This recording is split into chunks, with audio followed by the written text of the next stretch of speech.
Welcome back to the channel, everyone.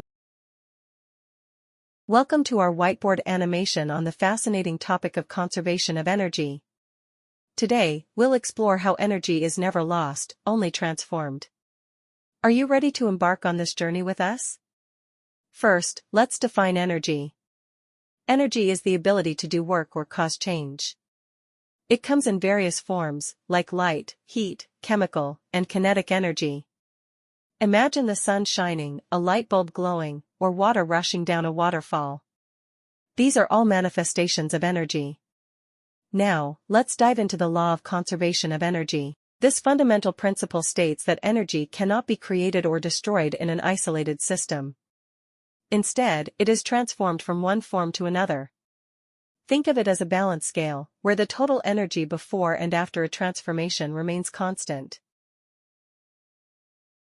Press the bell icon and subscribe the channel so that you will get notified for upcoming videos.